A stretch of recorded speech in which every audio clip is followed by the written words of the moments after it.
투자 문제로. 오늘 한 국내 이 투자 문제를 2025년 연말부터 연초에 투자 환경이 어떻게 변할 것인가, 이런 부분들은 미래 일이기 때문에 누구도 예단하기가 힘들지만, 그래도 투자자 입장에서는 가격이 조정되는 시점에 본인이 갖고 싶은 주식을 계속해서 사서 모아야 될 것인지 아니면 더 기다려야 될 것인지를 결정하는 데 굉장히 중요한 일종의 잣대지 않습니까? 잣대가 되는데, 여러분 이 보시죠. 예, 소리파님 고맙습니다. 자, 오늘 국내 한 신문이 이런 게 나왔습니다. AI 거품론 공포에 개미들 발칵 뒤집혔는데 내년 또 주식시장을 굉장히 밝게 보는 JP모간의 보고서가 나왔다. 놀라운 전망이다. 이런 내용이 이제 이렇게 여러분들 오늘 실렸네요. 결론은 JP모간의 비교적 지명도가 뛰어난 한 애널리스트가 S&P 지수가 2026년 말에 최소한 7,500 정도는 이럴 것 같다. 뭐 이런 정도의 이런 보고서가 나왔는데, 기사 내용을 전문적으로 여러분들 다 정리해 보게 되면 도이치방크는 8,000, 모간 스탠리는 7,800, JP모간은 7,500, 예, 바클레이스는 7,400, 이렇게 전부 다 긍정적으로 본 겁니다. 예, 긍정적으로 봤는데, 여기 이제 투자은행들이 전부 다 긍정적으로 봤다, 이런 내용이 나왔는데, 거기에 한 전문가 이야기를 오늘 정리를 하도록 그렇게 하겠습니다. 캐시 우드가 이끌고 있는 아크 인베스먼트, 아크 인베스먼트의 연말 장세 전망은 한번 귀담아 들을 필요가 있을 것 같습니다. 리퀴디티, 유동성이 돌아오고 있다. 그래서 연말이 얼마 남지 않았지만 연말 장세에도 다시 여러분들 반등할 가능성을 담은 그런 내용을 이렇게 보고서로 발표를 했네요. 최신 보고서입니다. 최신 보고서를 발표했는데 한번 참조해 보시죠.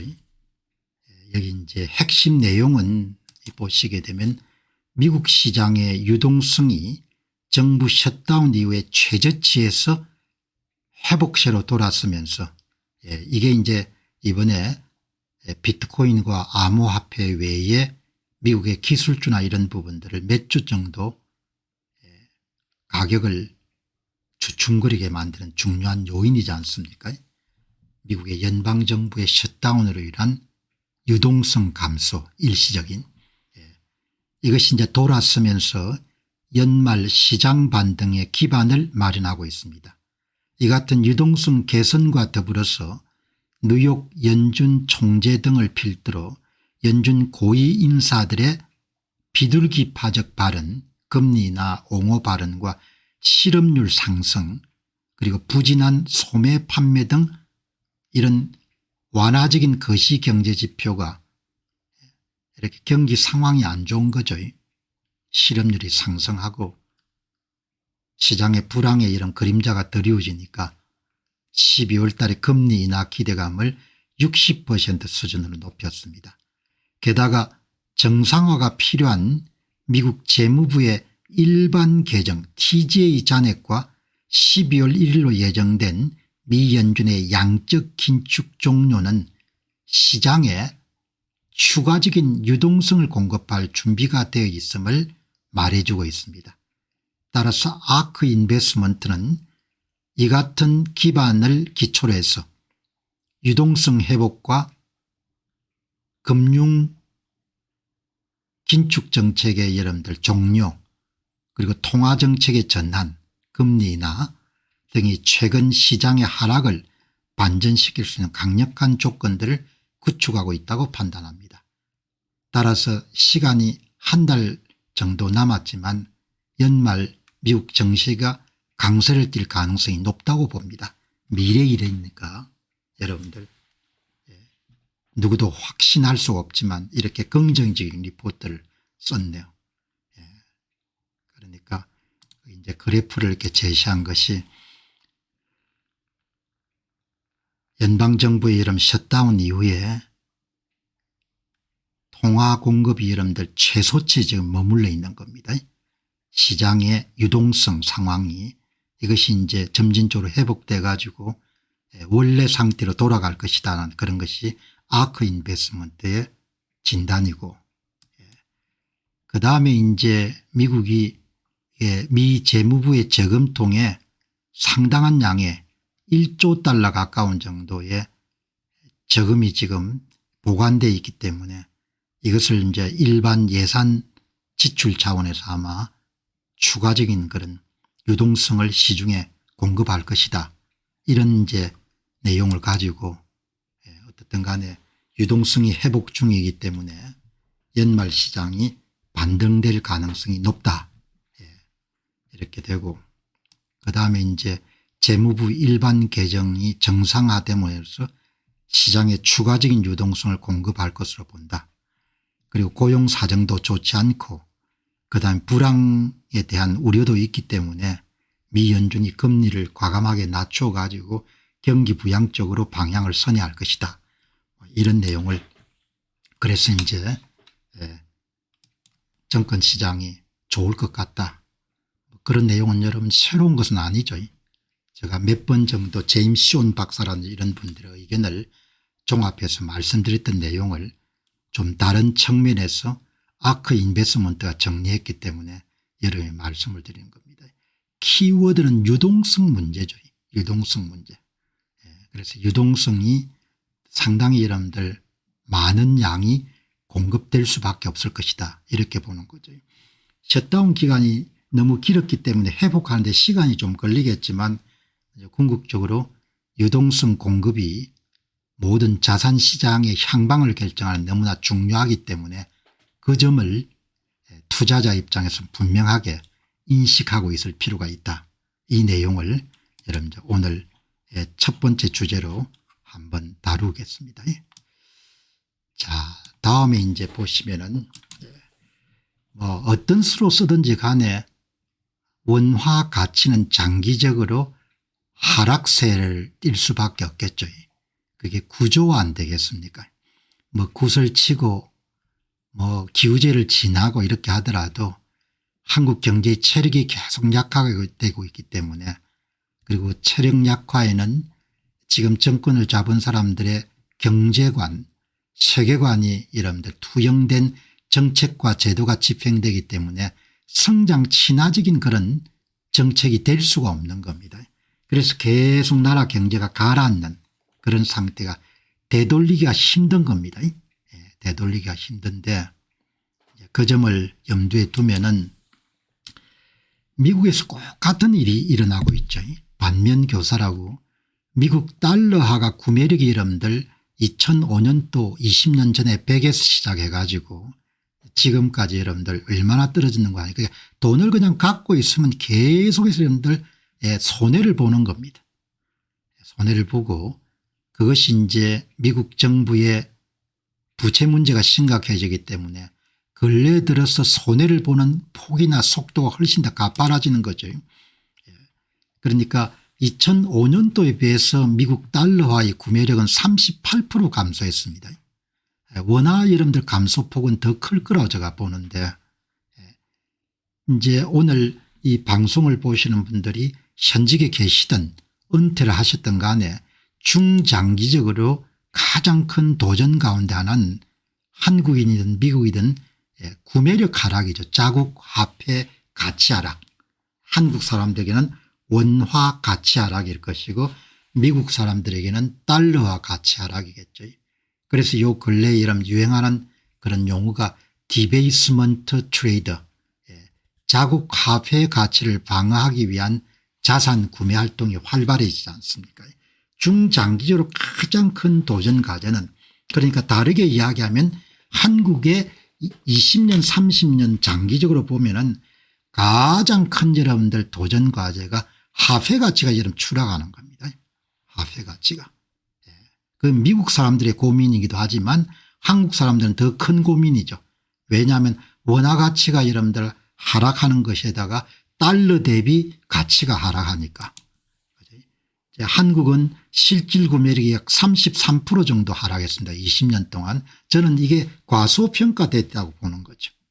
과소평가되어 있다고 보는 거. 그래도 비교적 이렇게 여러분들 선방할 수 있다는 것은 달러 대비 원화 가치가 크게 여러분들 변동이 안 했기 때문에 이 정도가 된 겁니다. 그런데 앞으로 이제 상황이 많이 달라지겠죠. 최근 원화 가치가 약세를 보이면서 다른 교육국 통화 대비 원화의 실질 구매력이 역사적으로 가장 낮은 수준으로 떨어졌다는 분석이 나온다. 그래도 그동안은 비교적 달러 대비 원화 가치가 어느 정도 안정되어 있었기 때문에 선방을 했는데 최근 들어서 급속하게 악화가 되고 있지 않습니까? 역사적으로 가장 낮은 수준인 겁니다. 2020년 평균보다 원화의 대외 구매력이 9.4% 정도 한 10% 정도 하락한 거죠. 그리고 실질 실효 환율은 2009년 금융위기 이후에 가장 낮은 수준인데 이게 제가 볼 때는 그냥 시작이라고 보는 겁니다. 시작. 앞으로 훨씬 더 심각해질 거라고 그렇게 저는 예상을 하는 겁니다.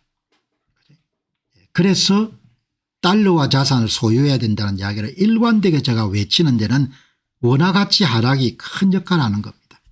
지금처럼 이런 원화 가치가 크게 이런 변동하지 않을 때부터 달러화 자산을 확보하기 위한 투자의 시간을 제가 많이 할애했지 않습니까? 이게 여러분 보시게 되면은 약 2016년 무렵부터 시작해 가지고 이게 달러 대비 원화 가치가 여러분들 하락하는 그런 그래프입니다. 자, 그럼 여러분들 오늘 방송 보시는 분들 가운데는 대다수가 이제 한국에 계신 분들이고 소수는 이제 캐나다나 미국에 계신 분들도 계신데 그런데 이제 공통 과제는 똑같습니다. 자국 화폐 가치를 어떻게 방어할 것인가. 그런데 이제 미국 상황을 오늘 이렇게 다루기 때문에 미국 상황이 이런 한국 상황이다 이렇게 보시면 크게 틀림이 없겠습니다. 중장기적으로 통화 공급을 증가하는 외에는 정부가 갖고 있는 다른 대안이 별로 없습니다. 다른 방법이.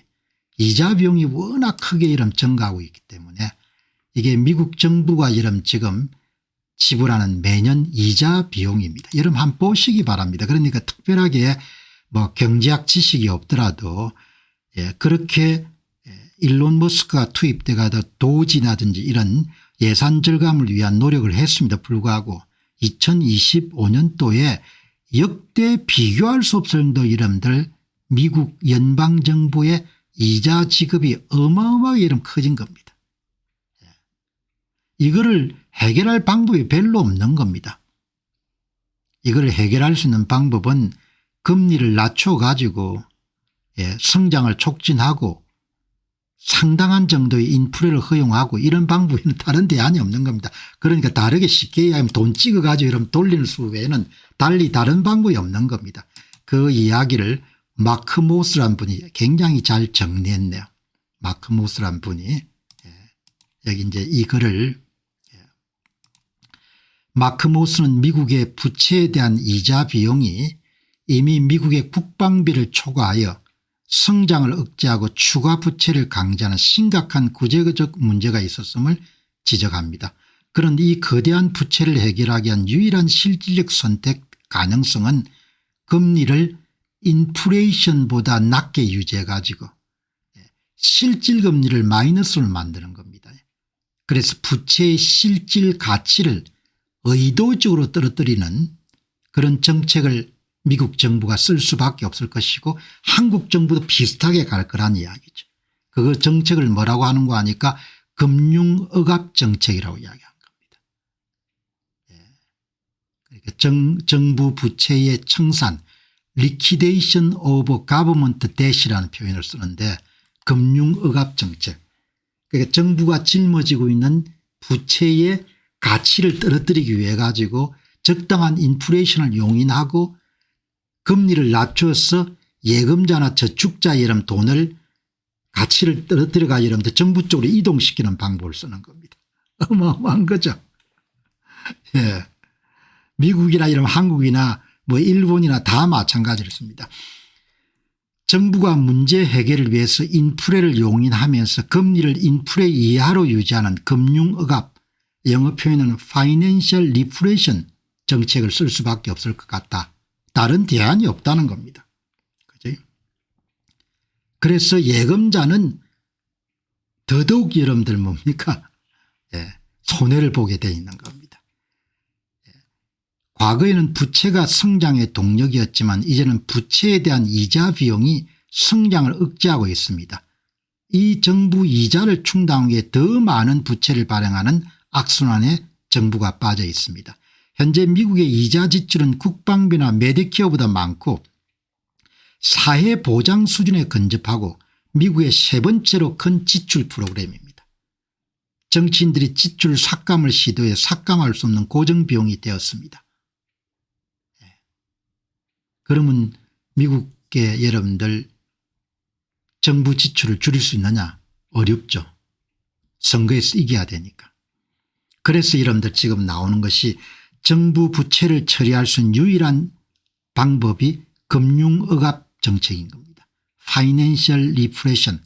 금리를 인플레이션보다 낮게 유지해 가지고 사실상 돈을 찍어내 부채의 실질 가치를 점진적으로 감소시키는 걸 뜻합니다.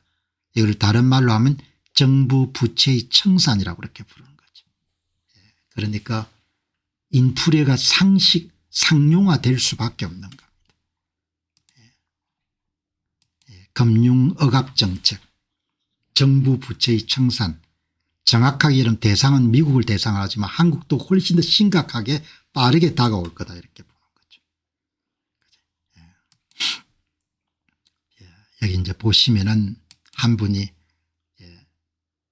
인플레를 가지고 여러분들 정부 부채의 부담을 줄여나가는 겁니다. 금융억압 정책은 음모론이 아닙니다. 어마어마한 변화가 일어나는 거죠. 그걸 아무도 가르쳐주지 않습니다. 국민들이 우민해야 다를 수가 있으니까 오늘 방송을 보신 분들은 깨어나는 겁니다. 내 돈을 유지하겠어 어떻게 해야 되느냐 이야기지. 부채 함정을 명확하게 보는 것이 중요합니다. 이게 큰 지금 틀인 거죠. 세계 각국의 정부가 전부 다 여러분들 돈을 찍어 가지고 이런 금리를 낮추고 인플레를 용인해 가지고 부채를 갚을 쪽으로 나간다는 이야기입니다. 정치인들이 문제를 해결할 가능성이 없습니다. 선거에 이겨야 되기 때문에. 그래서 미지급 부채의 통화와 그거를 금융억압 정책이라고 그렇게 부르는 겁니다. 이것이 바로 언젠가 금과 비트코인이 재평가될 이유입니다. 뭐 가격이 좀 오르고 이런 거에 연연해하지 않고 이런 큰 변화에 이해를 해야 되는 거죠. 정치인들은 지출을 삭감할 수가 없습니다. 이자는 눈덩어리처럼 늘어날 수밖에 없습니다. 그래서 부채의 통화와 금융억압, 정부 부채의 리퀴데이션 청산 이 내용을 정확하게 이해를 하는 것이 투자자들이 필요한 일이다. 부채의 통화와 중앙은행이 정부가 발행한 국채를 직접 매입해서 그 대가로 새로운 통화를 발행하는 행위입니다. 이것은 부채를 시장에 파는 대신에 돈을 찍어내서 갚는 효과를 냅니다. 시중에 유동성을 공급하고 인플레이션 위험을 높입니다. 금융억압 정책 다 이런 같은 맥락입니다. 정부가 부채의 실질 가치를 낮추기 위해 사용하는 정책적 수단들의 종합입니다. 핵심은 명목금리를 의도적으로 인플레이션보다 낮게 유지해서 실질금리를 마이너스로 만드는 겁니다. 저축하는 사람들이 손해를 보고 정부는 빚 부담을 줄입니다. Liquidation of Government Debt, 정부가 막대한 부채를 갚거나 해소하는 방법을 뜻합니다. 재정 흑자 달성, 채무 불행행 혹은 가장 일반적인 방법이 높은 인플레이션을 허용해서 금융억압을 통해 부채의 실질 가치를 장기간에 걸쳐 점진적으로 삭감해 부채를 해소하는 과정을 포괄합니다. 이와 같은 정책을 가지고 미국 정부가 여러분 재미를 크게 본 것이 1950년부터 1975년 사이에 이 같은 정책을 통해서 막대한 미국의 여러분들 정부 부채를 무시할 만큼 여러분 작은 수준으로 내려앉힌 거죠. 이렇게 여러분들이 보시고 그럼 투자자들한테 의미한 게 뭐냐, 이거를 읽고 방어 전략을 써야 되는 거죠. 그래서 근래 금값이 여러분들 천정부지로 올랐던 것이 바로 이런 방어 정책이죠. 공급이 제한되어 있는 자산을 구매한 겁니다. 그렇게 해서 여러분들이 대비책, 그렇게 지금 이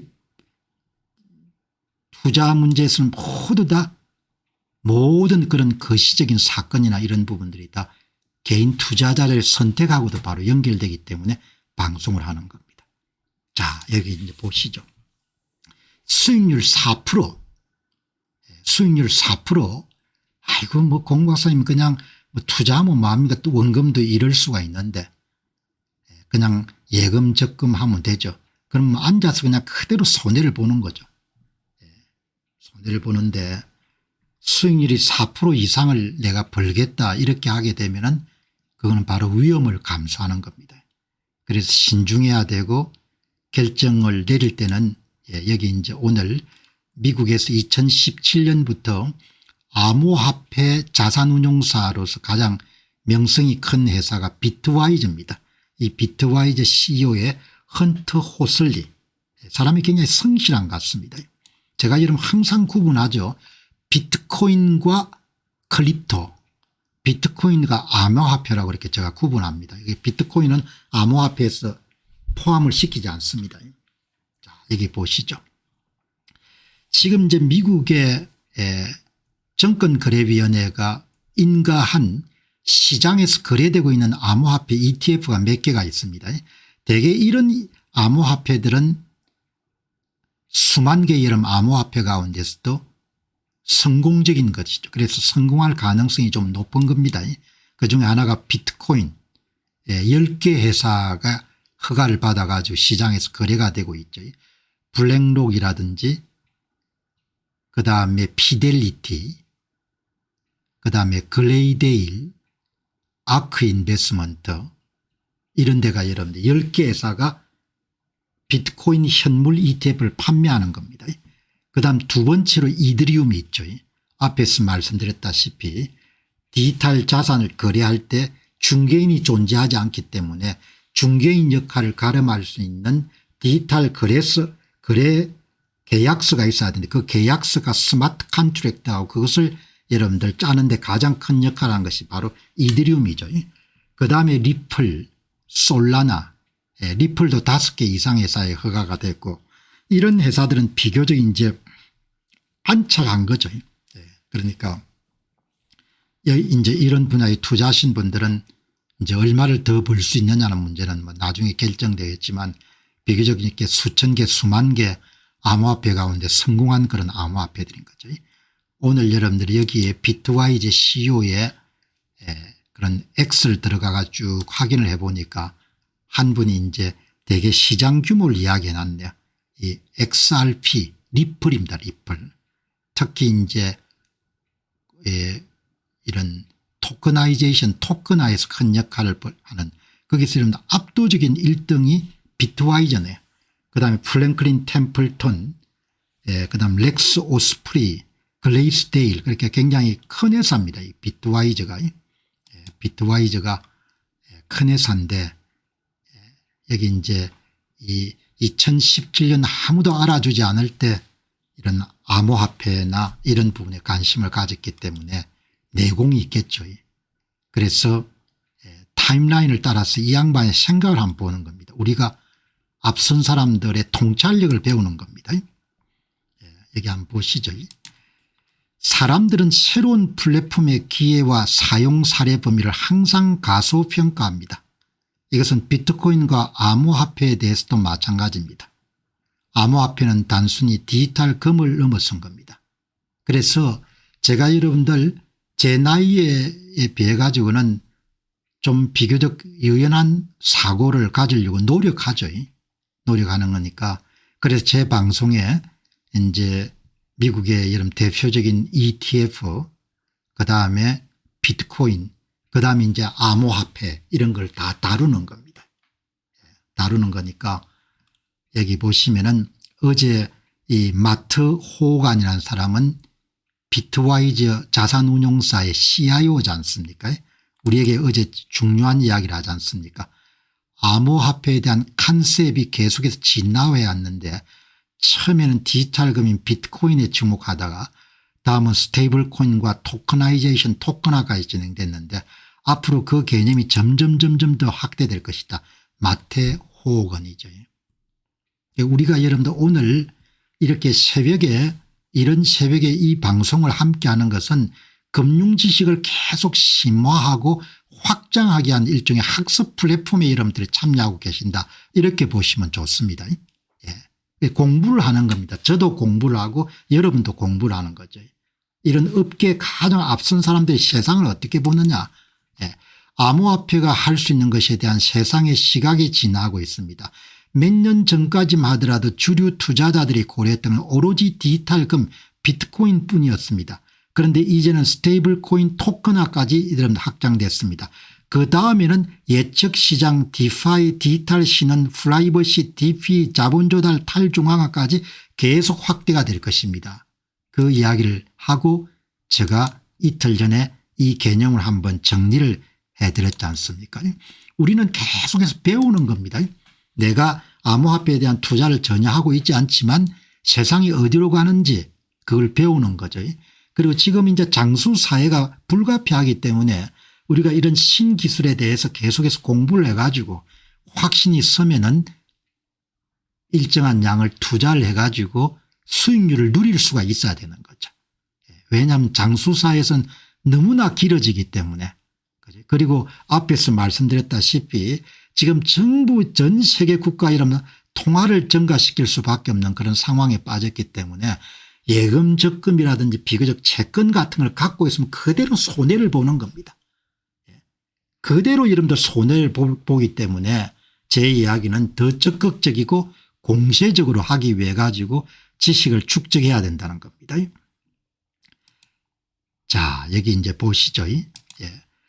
암호화폐는 세상을 개선하는 데 대단한 기여를 행한 기술입니다. 이 비트와이즈 CEO가 갖고 있는 여러분들 개념 보시기 바랍니다. 클립토는 아주 시리어스한 테크놀로지입니다. 저는 암호화폐가 세상을 개선하는 데 신대한 그런 잠재력을 갖고 있다고 생각합니다. 이렇게 여러분들 보시는 거죠. 자, 여기 이제 보시죠.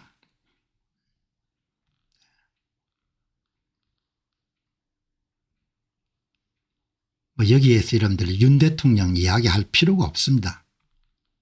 다 지나간 일들이니까 지금 여러분들께 사셔야 될 것은 제가 8시간 이상 정도 투자를 해서 여러분들 정리한 내용을 학습을 하는 겁니다. 학습을. 그리고 뭐 윤 대통령이니 그런 이야기 할 필요가 없습니다. 그러니까 그거는 공부 다 끝나고 난 다음에 시간 될 때 하시고 집중해서 이렇게 방송 들으시고 4% 수익률이 넘어서는 모든 자산은 위험 자산입니다. 그러니까 4% 수익률을 넘어서는 자산을 구매하거나 투자를 할 때는 본인이 분명히 알아야 되는 겁니다. 내가 위험 자산에 투자를 하고 있다. 여기 이제 CB덕이라는 님이 비트와이즈의 마테 호간 CEO한테 편지를 받은 모양입니다. 그래서 투자하는 데 굉장히 도움이 됐다는데 마테 호간 씨의 이름들 편지가 투자자들한테 굉장히 중요한 내용을 가르쳐 주는 겁니다. 4% 투자 수익률 이상 벌려면은 모두 다 위험 자산에 투자하는 것이다.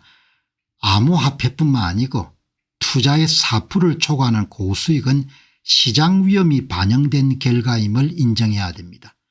관련된 모든 위험 요소를 명확히 파악하지 못했다면 투자해서는 안 됩니다. 그러니까 비트코인처럼 가격이 좀 내려갈 때 가끔 여러분들 뭐 이런저런 이야기를 남기시는 분들에게 제가 분명히 이야기하고 싶은 것은 4% 수익률 이하를 본전을 보장하는 상품을 사고 팔든지 아니면 4% 이상을 벌어가지고 자기 본전을 보존하겠다 하면은 그때 위험을 정확하게 본인이 알고 투자를 해야 된다는 거죠. 남 이야기를 듣고 그냥 투자해서 안 된다는 겁니다. 그 이야기를 분명히 여러분들 이 마테 혹은 비트와이즈 CIO가 투자자들의 질문에 답을 하는 겁니다. 무위험 이자율은 4%라고 받아들이시기 바랍니다. 4% 플러스 알파면 전부가 다 위험 자산인 겁니다. 4% 이상은 그게 암호화폐든 비트코인이든 아니면 뭐죠 미국의 여러분들 반도체 섹터의 ETF든 간에 4% 이상을 벌겠다고 하면 그때는 위험을 부담하는 겁니다. 그러니까 다른 사람한테 무슨 뭐 불평하거나 그렇게 할 필요는 해서 안 된다는 거죠. 본인이 위험을 정확히 알아야 되는 겁니다. 어떤 위험을 모든 위험을 알지 못하면 투자하지 마시기 바랍니다. 그래서 공부를 우리가 함께 하는 겁니다. 원금을 보장받으려면 최소한 7에서 9% 정도 수익률을 남겨야 원금이 보장된다. 내가 은퇴자인데 원금이 여러분들 원금을 날릴까 이런 두려워해 가지고 그냥 예금 적금을 하겠다. 그러면 앉아서 그대로 먹니까 원금이 까지는 겁니다. 손해를 보는 겁니다. 왜? 매년 7에서 이런 9% 정도의 통화가 공급량이 늘어날 거니까 물가가 오른다는 이야기죠. 그리고 앞으로 물가는 훨씬 더 많이 오르겠죠. 왜냐하면 원화가 여러분들 달러 대비돼서 약세가 되고 그다음에 지금 정권을 장악한 사람들이 정책 수단이라는 것이 기본적으로 돈을 뿌려서 나라 살리는 그런 종류의 생각을 갖고 있기 때문에 계속해서 원화 가치는 하락할 수밖에 없고 인플레이션 심화될 수밖에 없는 겁니다. 뭐 그런 나라가 터키고 여러분들 베네수엘라 뭐 이런 나라들이 대부분 다 이란이고 사례지 않습니까? 4%입니다. 4%.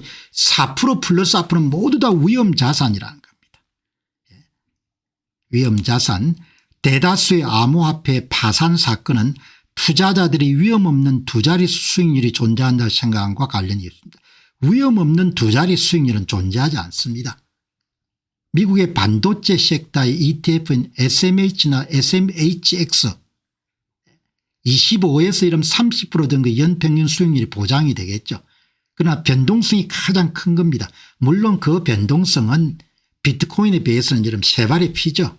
그러나 25에서 30% 정도의 두 자릿수 수익률을 여러분 노리는 대신에 변동성이 큰 것을 감내를 해야 되는 겁니다. 대단히 중요한 이야기를 하는 겁니다. 대단히 중요한 이야기를. 그리고 여러분 지금 오늘 방송에서 이야기했던 미국의 달러와 가치가 여러분 지난 20년 동안 35% 정도 하락했다. 그리고 최근엔 더 빨리 하락하고 있다. 이런 건 사활을 건 지식이지 않습니까? 한국인이 이러면 앞으로 5년에 10년 동안 직면될 사실을 그대로 리얼하게 이러면 우리한테 가르쳐 주는 거지 않습니까? 현금 가치를 보존하기를 위하면은 은퇴자든 누구든지 안에 연평균 7에서 9% 수익률을 못 올리면 원금을 계속해서 까먹는 겁니다. 65세 때 여러분들 은퇴를 시작해 가지고 한 80세까지 이러면 살 줄 알았는데 90세 100살까지 사는 겁니다. 원금 가치 보존을 위해서 연평균 7에서 9% 정도의 수익률의 자산을 투자해야 된다는 겁니다. 그러니까 뭐 나는 뭐 주식 투자 같은 거 안 하겠습니다. 뭐 그냥 편하게 살겠습니다. 편하기는 무슨 편하게 사는 겁니까? 그냥 원금이 계속 까지는데. 원금 가치 보존을 위해서 7에서 9% 정도의 수익률을 찾아야 되는 겁니다. 그러니까 공부를 해야 되는 거죠. 공부를 해가 이런 7에서 9% 정도의 리스크를 가장 줄이고 투자 수익률을 높일 수 있는 방법을 매일 아침 우리가 여러분들 공부를 하는 겁니다. 만약 장기간 연평균 물가 상승률이 7에서 8% 수준이라고 가정한다면 투자자의 원금을 유지하기 위한 최소 수익률은 7에서 8%에 돼야 되는 주자는 정확한 재무적 관점입니다. 인플레이션이 낮은 저금리 환경에서는 7에서 9% 연평균 수익률을 얻기 위해서는 S&P 500 같은 위험자산에 투자할 수밖에 없습니다. 이렇게 투자하면 14에서 15% 정도를 벌 수가 있는 겁니다. 그럼 14에서 15 빼기 7에서 9 정도 하면 7에서 여러분들 한 8% 정도가 실질 자산 증식 효과가 나오는 겁니다. 7에서 9% 이상의 수익률을 일관되게 제공한 자산은 변동성이 높은 주식 그리고 여러분들 분야별 투자인 섹터 ETF, 부동산, 암호화폐 등일 수밖에 없습니다. 위험과 수익은 비례한다는 기본적인 금융이론에 충실한 것입니다. 인플레이션율이 높을수록 한국이 이렇게 직면할 겁니다. 인플레이션도 높아지고 달러 대비 원화 가치도 계속 내려갈 것이고 재정정책이나 통화정책이 전부 다 뭡니까? 돈을 푸는 쪽으로 가겠죠. 구매력 보전을 목표로 하는 투자는 자동적으로 위험도가 높은 자산군으로 분류될 수밖에 없습니다. 이거를 각오하고 해야 되는 겁니다. 그러니까 4% 이상 정도의 수익률을 노리는 순간 전부 다 이런 변동성이 있고 원금을 잃을 가능성이 있는데 좋은 자산을 선택해서 투자하게 되면 장기 투자를 하게 되면 원금 손실 가능성을 현저하게 줄일 수 있는 거죠. 여기 이제 한번 보시기 바랍니다. 이게 여러분들 10년 동안입니다. 10년 동안 투자 자산별 연평균 수익률을 보시게 되면은 여기 나오지 않습니까? 예금 1에서 1.5, 미국 국채 2.5에 3.0, 기업 채권 3에 3.5 이렇게 이름 하면 편하기는 하고 원금은 보장되는데 인플레 진행과 함께 계속 이런 돈을 빼앗기는 겁니다. 그래서 우리는 필연적으로 S&P 500인 VOO나 나스닥 100인 QQQ나 기술 섹터인 FTC나 반도체 섹터인 SMH를 투자를 할 수밖에 없는 겁니다. 이거는 뭐 다른 대안이 없는 겁니다. 이렇게 안 하면은 은퇴 원금을 확보를 할 수 없는 겁니다. 보존을. 그런데 여기에는 비트코인이면 70% 80% 된 연평균 수익률인데 그러면 얼마나 변동성이 높겠습니까? 변동성이 엄청나게 높은 겁니다. 그러니까 10년 연평균 수익률이 보면은 이런 자산을 투자해 가지고는 원금 보전이 안 되는 겁니다. 이게. 이런 자산은 공부할 필요가 없습니다. 이런 자산을 투자하는 것은 공부할 필요가 없는 거죠. 그러나 이런 자산을 투자하려면 공부를 해야 되는 겁니다.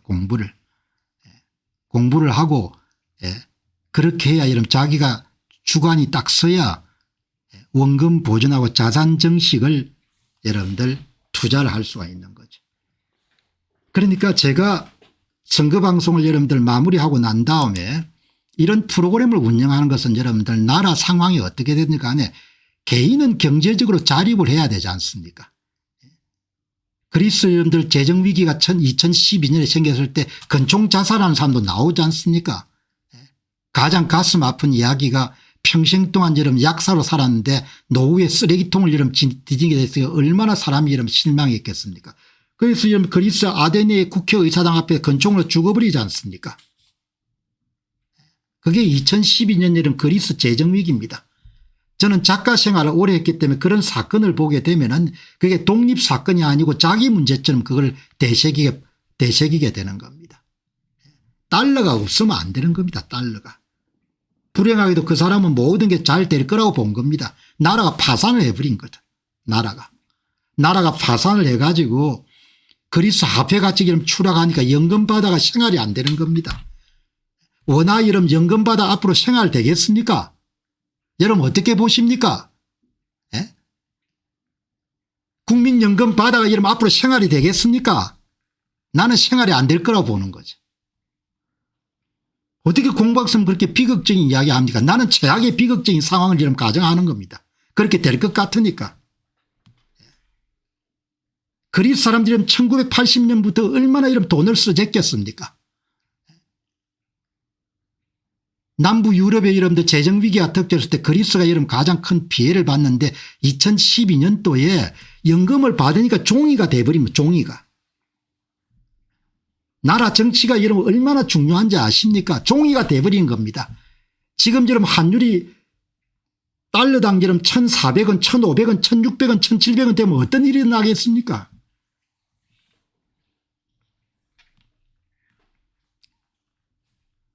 그래서 여러분들 달러와 자산을 갖고 있어야 되는 겁니다.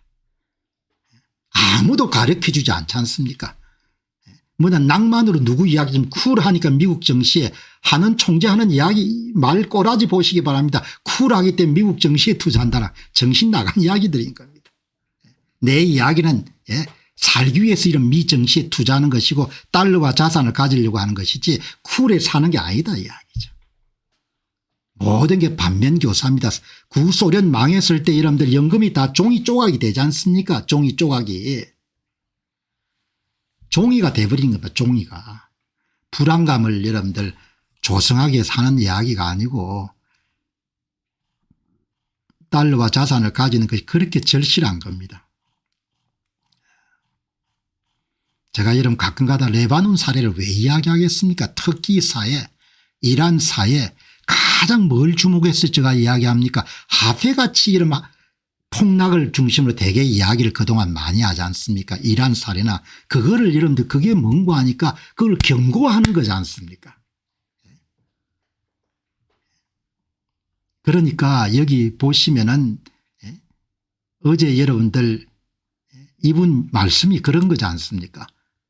여기에 힘껏 모아야 된다는 그런 데서 이렇게 이러면 이 한 분야에 입신한 사람들도 뭐라고 합니까? 이렇게 자산 운용회가 안 된다 이야기죠. 본인들은 달러가 여러분들 자국 화폐인데도 이렇게 해서 안 된다는 거지 않습니까? 그래서 너무 오래 사니까 그래도 이 사람들은 뭐 외환위기나 이런 것을 겪을 가능성이 없으니까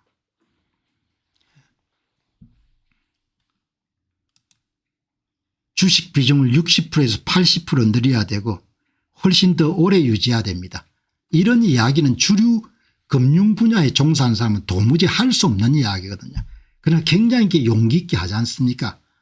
오래 살고 국가가 돈을 막 찍어내기 때문에 은퇴 자금이 빨리 소진될 가능성이 높으니까 더 공격적으로 이렇게 자산 관리를 해야 노후 마지막까지 돈을 유지할 수가 있다 이렇게 이야기하지 않습니까? 자, 여러분이 보시죠. 오늘 여기 보시면은 야, 저게 좀 싼지 안 싼지 어떻게 알겠습니까? 그걸 알면 뭐 세상 돈을 다 벌었겠죠. 여기 보시면은 헌트 호슬리 외모가 전부는 아니지만 성실하게 생겼지 않습니까? 비트와이즈 CEO가 여기 보시죠. 비트코인 가격이 지금 어떤지 모르겠는데 방송 준비할 때 9만 원대 돌파를 했네요. 사람 마음이란 것이 8만 원대 초반에 사면 기분이 좋은 거고 9만 원대 가면 아차 싶고 후회가 되는 거고 그게 사람 마음이지 않습니까? 자산 가치가 비싼지 싼지를 명확하게 구분할 수는 없죠. 무슨 기술적인 뭐 여러 가지 도구가 있지만 여기 아주 중요한 이야기를 하지 않습니까? 헌트 호슬리가 8만 5천 달러에서 비트코인을 산 겁니다. 제가 방금 비트코인을 샀습니다. 8만 5천 불에. 그런데 뭐라고 이야기합니까? 대부분 사람들에게 바닥을 완벽하게 맞추는 것은 거의 불가능합니다. 전문가들도 마찬가지입니다. 가장 잘할 수 있는 방법은 자기가 사모아야겠다고 있는 자산이 있으면 좀 저렴하게 보일 때 사는 겁니다. 저렴하게 보일 때.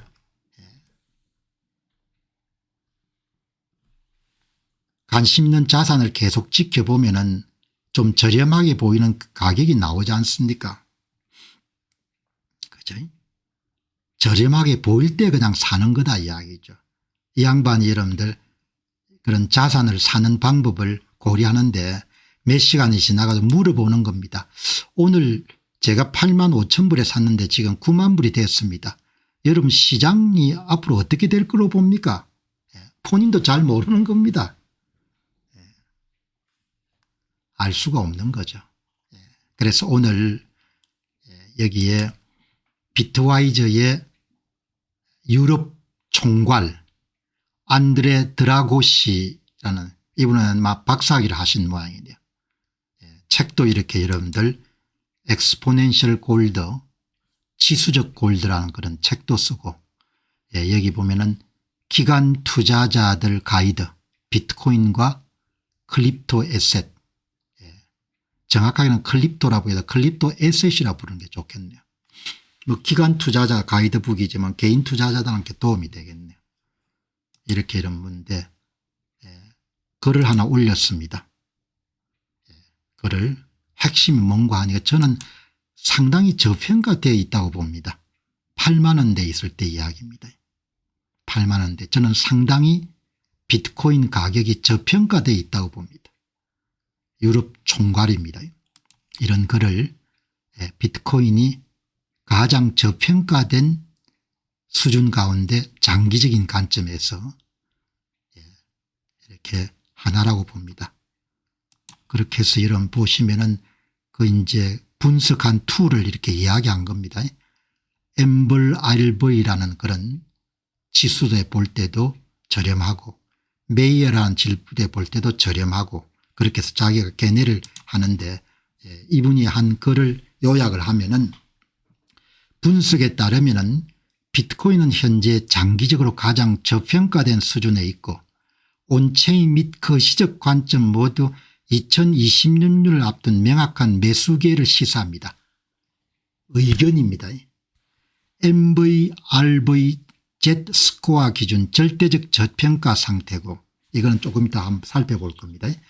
금과의 상대적 가격도 다년간 최저 수준에 있고 희소성 기반으로 한 BARM 모델의 적정 가치로도 저렴하고 현재 가격과의 격차가 수년 만에 최고치로 달하고 그리고 앞으로 있을 유동성 공급 및 제조업 성장 지표에 비해 비트코인 가격의 모델 가격이 현저히 하회하고 있습니다. 그래서 현재 강세장이 과열되지 않았고 여전히 지속될 여력이 충분합니다. 전문가 분석한 겁니다. 우리는 참조하죠. 이런 기술적 분석을 다 우리가 이해할 수 있는 그런 방법이 없으니까. 그러나 진입 시점을 고민하거나 이미 구매하신 분들한테 도움이 될 수 있는 이야기를 오늘 이분의 이런 리포트를 분석해 가지고 한번 정리해 드리는 겁니다. 비트코인은 현재 매우 오랜 기간 동안 가장 저평가된 수준 중 하나에 있습니다. 2026년을 앞두고 기회라고 저는 생각합니다. 그리고 현재의 강세장은 여전히 지속될 여력이 있습니다. 다른 여러분들 이 분야의 전문가들에 비해 가지고 박사학위를 했고 하니까 굉장히 좀 체계적인 겁니다. 분석 자체가. 자체적인 희소성 기준으로 볼 때도 비트코인은 상대적으로 저렴합니다. 거시경제 관점에 보더라도 비트코인과 글로벌 통화공급량 간의 상호관계가 사라졌다는 주장과 달리 두 요소 간의 공적분을 통해 모델링할 수 있는 장기적인 관계가 존재합니다. 현재 비트코인 가격은 모델 가격을 하회하고 있습니다.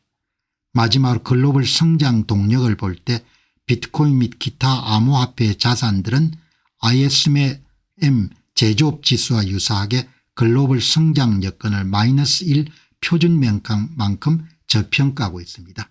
여러분들 뭐 결론적으로 이야기하면 뭔가 하니까 싸다는 겁니다. 이분 이야기가. 이분의 주관적인 여러분들 평가가 아니고 본인이 여러 가지 기술적 지표를 가지고 분석해 보니까 싸다는 이야기를 하는 겁니다. 그죠?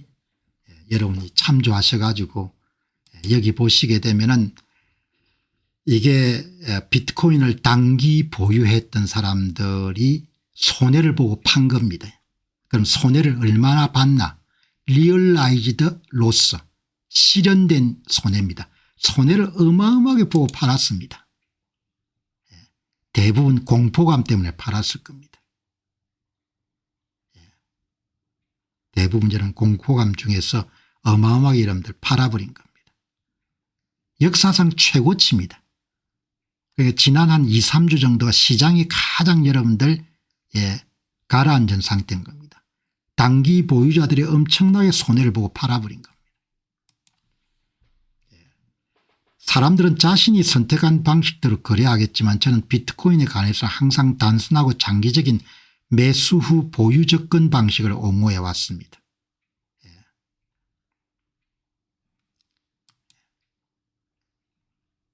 실은 투자자가 손해를 보며 코인을 매도한 것이 가장 저는 피크를 친 겁니다. 실은 손실이 과거 모든 기간의 통틀어 가장 높게 쏟아오른 겁니다. 손해를 어마어마하게 봤다는 거죠.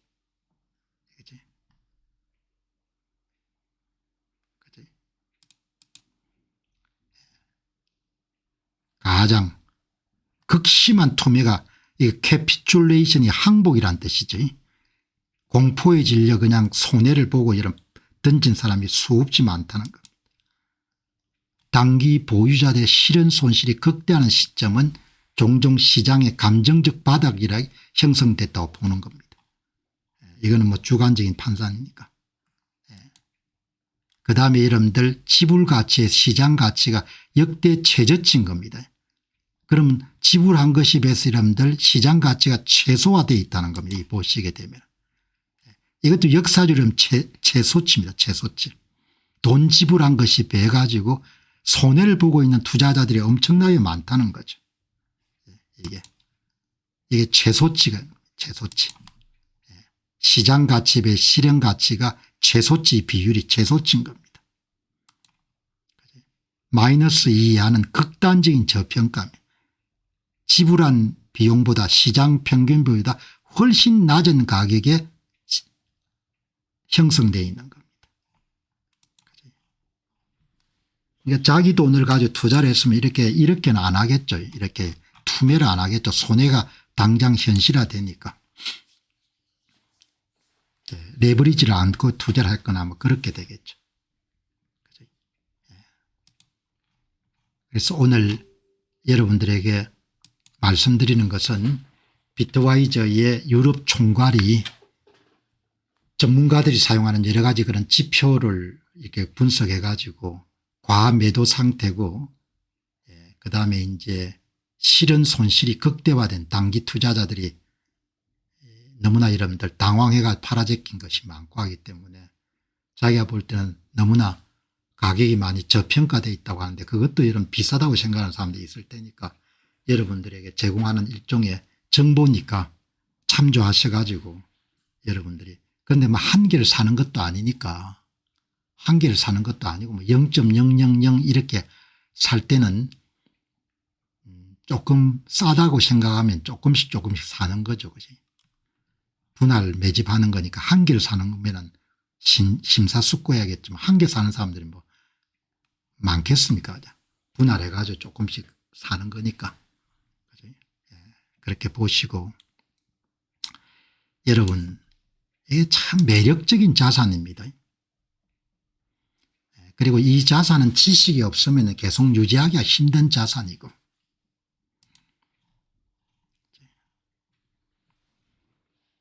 이렇게 매력적인 자산은 별로 없는 것 같아요.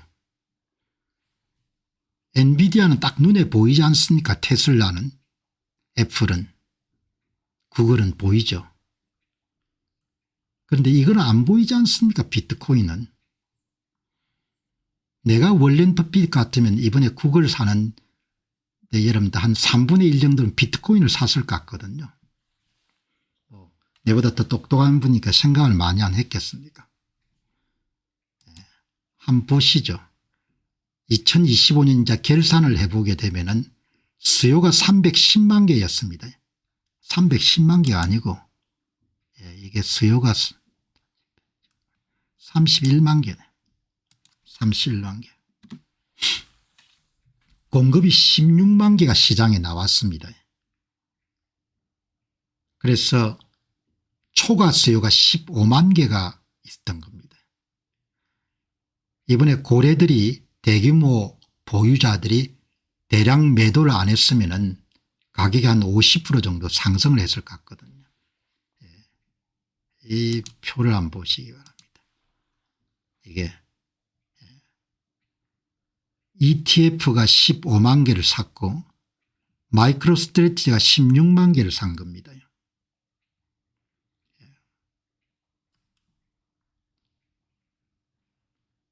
그다음에 공급이 여러분들 장기 보유자가 12만 개를 팔고 단기 보유자가 여러분들 4만 개를 판 겁니다.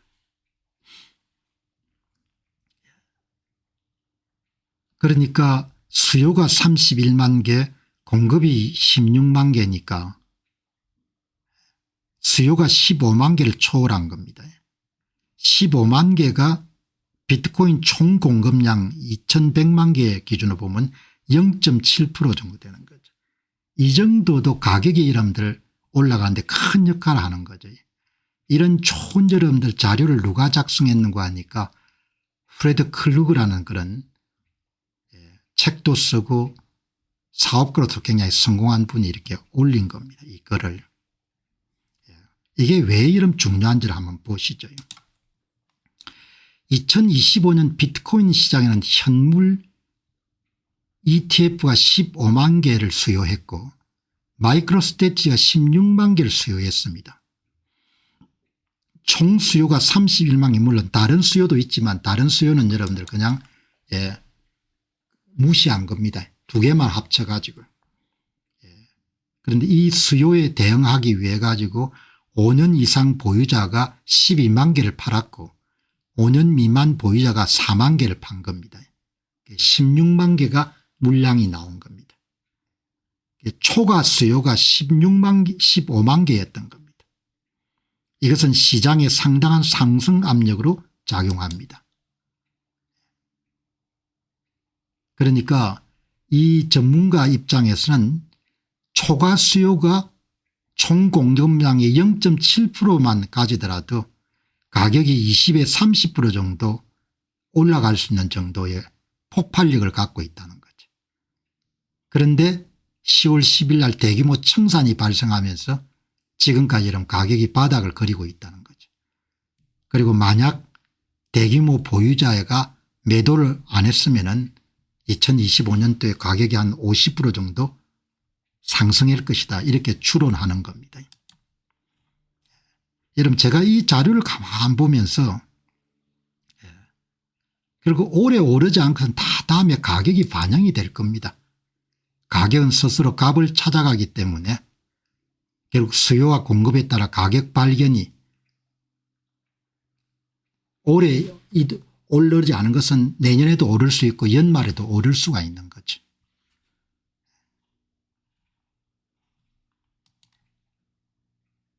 그러니까 여기 이제 분석은 수요 주체를 두 개만 가정한 겁니다. 두 개만. 그러니까 뭐 다른 여러분들 여기 보시면 다른 기관 수요들, 개인 투자자 수요들, 국가정보 수요들, 다른 기업 수요들은 다 무시한 겁니다. 그럼에도 불구하고 공급의 0.7%라는 것은 엄청나게 총 공급량의 0.7%의 추가 수요가 발생한 겁니다. 수요처를 두 개만 포함하더라도 나머지를 포함하면 훨씬 더 0.7이 올라가겠죠. 대단히 중요하다고 제가 본 겁니다. 기간 수요는 아직 제대로 시작되지 않았던. 그래서 보시면은 프레드 클루그의 분석처럼 2025년 비트코인 현물 ETF와 마이크로스트래티지 같은 단 두 플레이어만으로도 31만 개의 수요가 발생하고 공급 16만 개를 15만 개만큼이나 초과했습니다. 이것은 전체 공급량의 0.7%에 해당할 정도로 큰 양입니다. 이것은 공급 충격의 전형적인 사례로 앞으로 기간 투자자들의 채택이 어답션이 본격화되면 비트코인의 고정 공급으로 인해서 가격 급등이 불가피할 것으로 봅니다. 제가 여러분들 오늘 여러분과 함께 소개하기로 결정한 것은 공급 충격이 상당히 크다는 겁니다. 숫자로 보니까. 지금은 기관 투자자들의 참여는 미미할 정도입니다. 미미할 정도에도 불구하고 공급 충격이 큰 겁니다. 향후 10년에 신구 공급은 10만 개 이하가 될 것이고 기간 수요는 100만 개에서 한 300만 개 정도가 될 걸로 보는 거죠. 그래서 비트코인 투자를 해야 되는 겁니다. 조금이라도. 그래서 이런 데 이 주제를 다루는 겁니다. 기간만 보면 됩니다. 기간 수요만. 기간 수요만 보면은 얼마든지 예상이 가능한 거죠. 기술주는 다음에 살 수가 있는 겁니다. 그죠?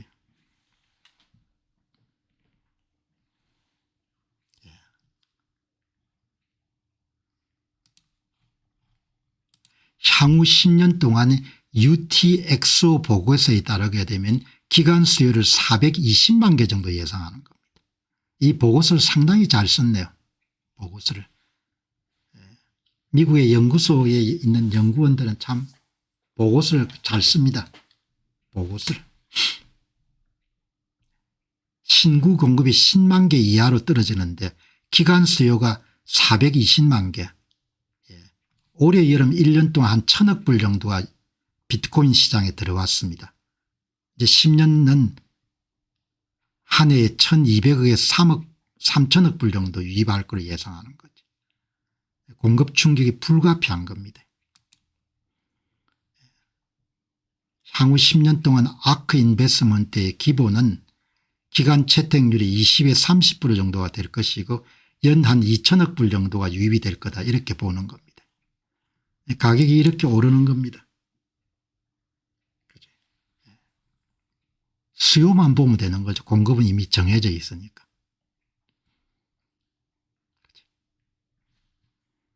여기 보시면은 가장 기본적인 경우가 기간 채택률이 20에서 30% 정도 예상하게 되면은 공급 충격이 가져올 그런 가격 상승은 이렇게 될 것이고 비트코인 ETF 유입은 연 2천억 불 정도가 될 것 같다. 아주 제가 볼 때는 그냥 기본적인 특별하지 않고 그냥 최소 이 정도는 안 되겠냐 이렇게 보는 겁니다. 기간 채택 그게 핵심적인 키워드입니다. 기간 채택. 이제 20년으로 확대하게 되면은 채택률이 40에서 50% 정도 늘어나겠죠. 그럼 이제 공급 부족이 엄청나게 심화가 안 되겠습니까? 그런 내용을 이렇게 이제 정리를 해놨네요. 기간 채택이 50%로 확대되면은 그러니까 그냥 이게 이제 우리가 기술주나 이런 걸 투자할 때도 마찬가지지만 디시스 미래에 대한 그냥 가정이죠. 미래가 이렇게 펼쳐질 것이다. 들여다보면 들여다볼수록 매력적인 자산인 것 같아요. 그러니까 뭐 가격이 좀 떨어져도 별로 이렇게 크게 개의치 않는 겁니다. 들여다보면 들여다볼수록 어마어마하게 매력적인 이렇게 보는 겁니다. 매력적인 이런 자산으로 보는 거죠. 그죠? 그러니까 여러분들이 잘 새기셔 가지고 자 여기 이제 보시면은 참 잘 썼네요. 보고서를. 비트코인 2026년 전망 보시기 바랍니다. 하이퍼 비트코인 하의 게임 탐구라는 이런 보고서를 젊은 분들이 썼네요. Forecasting Institutional Flow to Bitcoin in 2025, 2026 그죠? 이렇게 썼는데 목차가 있고 두 젊은 분이 쓰셨네요. 발간 시점은 올해 한 7, 8월 정도 되는 것 같아요. 여기 보시면은 길라우머 지라드란 분하고 윌 오벤 대단한 실력을 가진 사람입니다. 핵심 메시지는 이겁니다. 2025년은 비트코인이 투기성 자산에서 기간의 전략적 준비 자산으로 전환한 중대한 분기점이었습니다. 2026년 말까지 전체 공급의 20%가 넘는 420만 BTC가 국가와 대형기업 그리고 부관리 플랫폼을 통해 기간에 확달될 것입니다. 엄청난 뉴스인 거죠. 420만 개가 개인을 넘어 가지고 기간에 여러분들 다시 분배가 되는 겁니다. 이러한 기간의 대규모 유입은 BTC ETF의 금 ETF를 능가하는 성공으로 입증되었습니다. 금 ETF의 초기 성장률하고 여러분들 비교할 수 없을 정도로 빠른 속도로 비트코인 현물 ETF 성장이 빠른 겁니다. 이것은 정부 부채 증가와 지정학적 불안정에서 하는 거시적 배경 속에서 비트코인의 가치 저장 역할이 강화되고 있음을 뜻합니다. 한 걸음 더 나가서 비트코인 기반의 BTCFI 비트코인 분산 금융이 성숙하면서 기관과 기업들이 단순 보유를 넘어서 비트코인을 기초자산으로 삼아 가지고 담보대출 스테이킹을 통해 수익을 창출한 새로운 전략을 모색하고 있습니다. 결론적으로 이러한 기관 유입의 수렴과 BTC 파이낸스 생태계의 발전은 비트코인을 코너스톤 금융자산으로 자리매김하고 하이퍼 비트코인화라는 구조적 전환을 가속화할 것입니다. 기간 채택 여러분들 420만 개까지 가지도록 만들 거라는 겁니다. 2026년 말까지. 그러니까 2026년은 디지털 자산에서 엄청난 변화가 일어나겠네요. 420만 개가 넘어가는 겁니다. 2024년 12월에 비트코인 현물 ETF가 허용되고 난 다음에 2025년은 특별한 해죠. 기관들이 한 1,000억 불 정도를 투자를 한 겁니다. 투기성 자산에서 전략적 자산으로 전환하는 거고 더 이상 관가할 수 없는 자산이 되었고 포트폴리오에 기관들이 반드시 포함시켜야 될 그런 자산이 된 겁니다. 2026년 말까지는 420만 개가 기관들한테 여러분들 배치가 되는 거죠.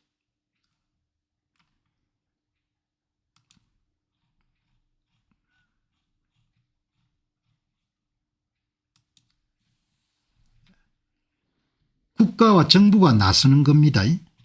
부탄도 여러분들 4등입니다. 부탄도 여러분들 많이 갖고 있는 것 순서가. 북한이 5등이고 공개기업 국부펀드 미국의 주정부 이런 데 다 나서는 겁니다. 그리고 여러분들 기존에 이제 자산관리 운영회사들이 나서는 거죠. 비트코인 현물 ETF는 출시 전해에 362억 달러의 순유입을 기록해 가지고 금 ETF에 비해서 비교할 수 없을 정도로 빠르게 성장한 겁니다. 그리고 여러분들 지금 이미 STRC 이런 것처럼 비트코인 기반 상품들이 등장하는 거죠. 그리고 미국 정부가 어제 이런 말씀드린 데와 같이 텍사스 주정부의 전략적 비트코인 비축은 대단히 중요한 사건입니다.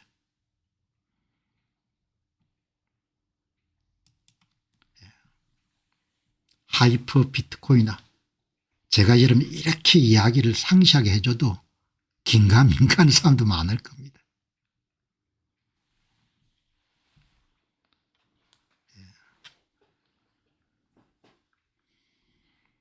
오늘 삼전우님께서 환율이 2,000원이 된 미정시 투자한 우리는 부자가 될 겁니다. 핵심을 찌르시네요. 그죠? 어마어마하게 중요한 이야기인 거죠. 여기 보시기 바랍니다. 여기 보시게 되면은 이게 이제 검정색이 1년차 금 ETF에 유입된 돈입니다. 이게 주홍색이 비트코인 ETF에 유입된 돈인 겁니다. 게임이 안 되는 겁니다. 게임이. 비트코인에 유입된 돈 양하고 그러니까 북한이 5등이나 이런 도둑질을 해가지고 가진 겁니다. 우크라이나도 엄청나게 많이 갖고 있네.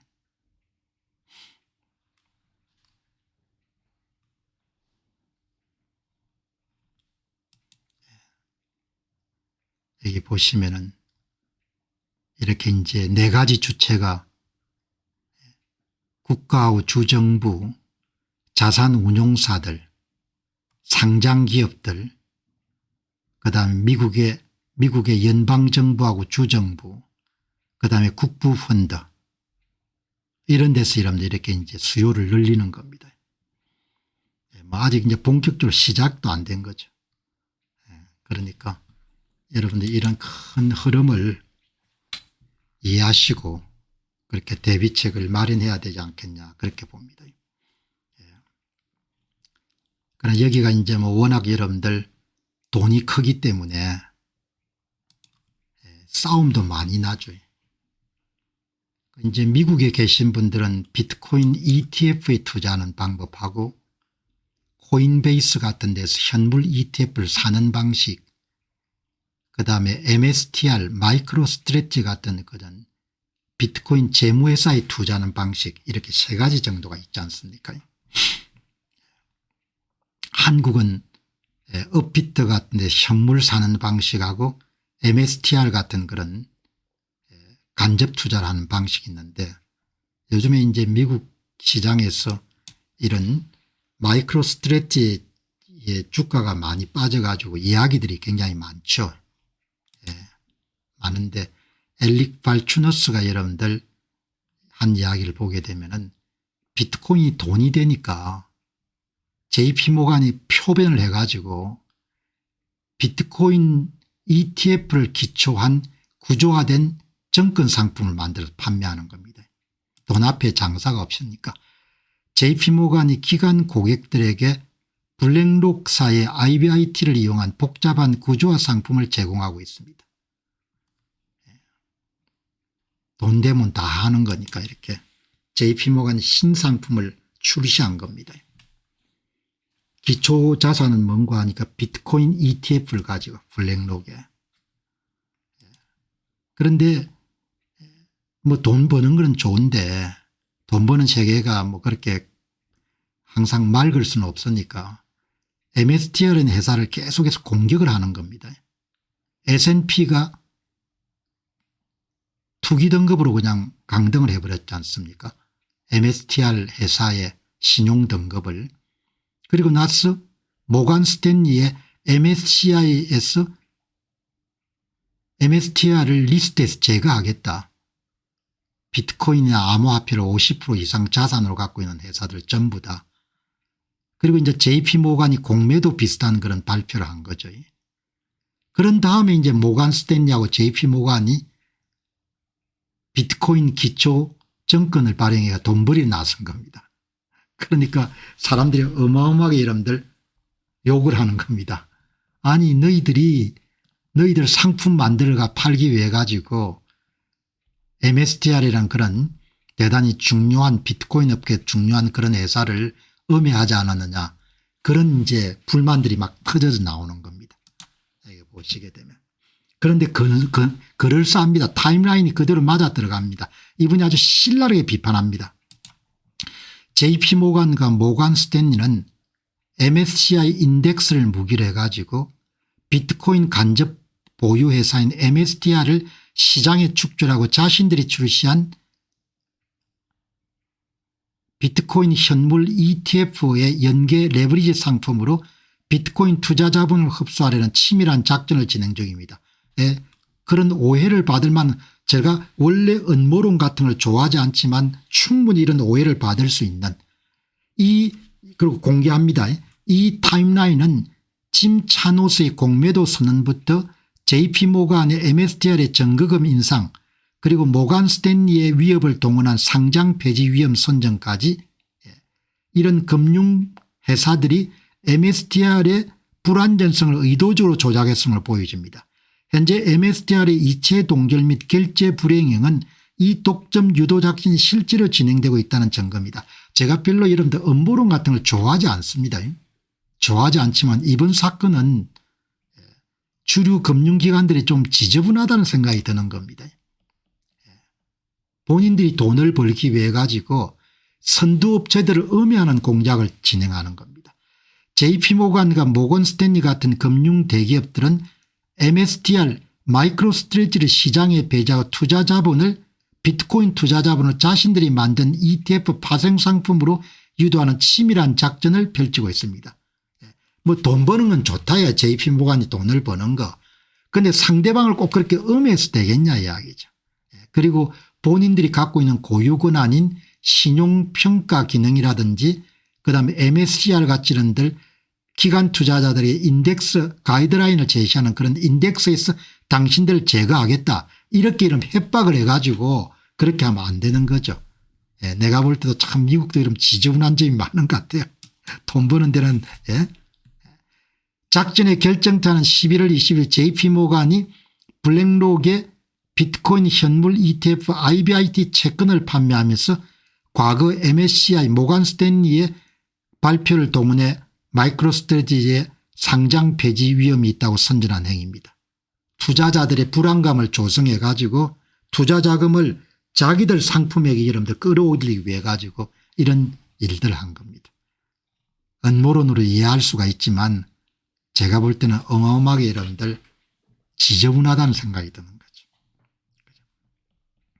그런데 어떻든 간에 이 MSTR에 투자하시는 분들은 조금은 이제 주의를 할 필요가 있죠. 여기 이제 한국의 주기영 씨가 이 분야의 전문가신데 MSTR이 좀 과도하게 과매도가 된 것 같아. 그렇게 이야기하는 거죠. 이게 MSTR 이름도 주가인데 다른 것에 비해 가지고 위협을 느낄만 하죠. 왜냐하면 이런 상품을 막 만들어서 파니까 이게 만일 성공하게 되면은 마이크로스트래티지가 비트코인을 사는 자금을 모으기 위해 가지고 연구 우선주를 발행한 겁니다. 원금은 대략 보존이 되고 10% 정도의 배당률을 결정하는 이런 상품이 만일에 성공하게 되면은 그러면 기존 업체들이 엄청나게 타격을 많이 받는 거죠. 그러니까 미국이나 한국이나 혁신을 하게 되면 항상 뒷다리를 잡히는 겁니다. 비트코인 노출을 위한 투자에 있어서 MSTR 투자는 재무적 위험을 충분히 인식하고 총 비트코인 관련 투자 가운데 10%를 넘지 않도록 해야 될 것입니다. 동시에 고배당 상품 STRC도 여러분들이 리스크 관리 차원에서 주의해서 이렇게 투자를 해야 됩니다. 한국 투자자들의 MSTR 투자를 많이 했죠.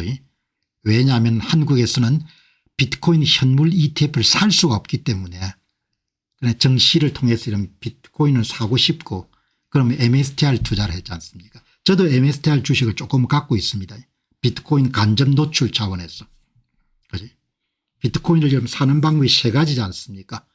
업비트 같은 데서 사거나 현물 그다음에 이런 블랙록이나 피델리티 같은 그런 미국에 계신 분들은 비트코인 현물 ETF를 사거나 아니면 MSTR 마이크로스트래티지와 같은 그런 비트코인 트레저리 컴퍼니 재무회사에 사는 거지 않습니까? 일종의 레버리지 투자죠. 레버리지 투자하기 때문에 여러분들이 굉장히 좀 주의해야 되는 거죠.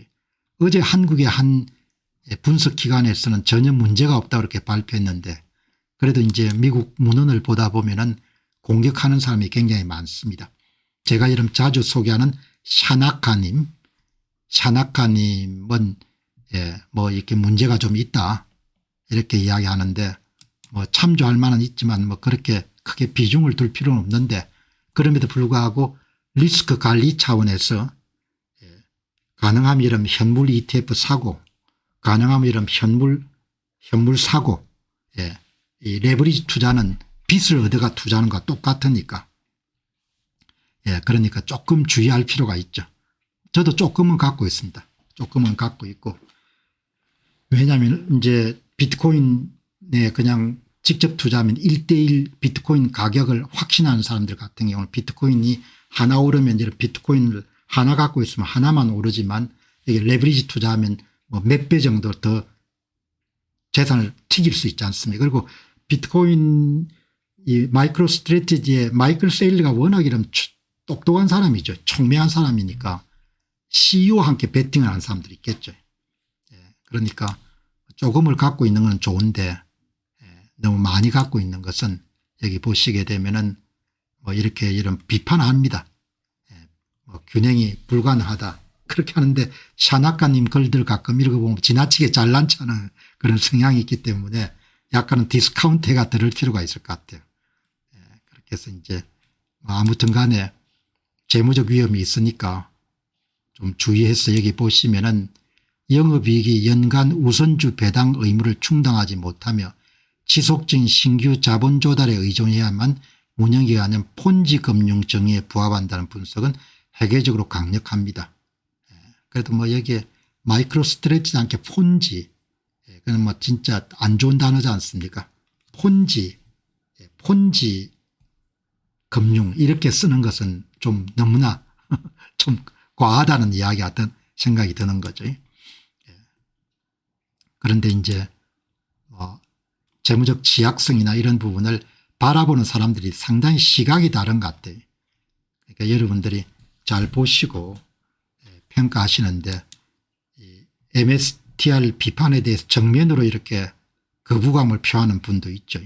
여기 보시면은 센바셔라는 분은 야, 뭐 맨날 이렇게 공매도 테슬라에 대한 공매도 세력하고 다를 게 뭐가 있냐 이렇게 한 거죠.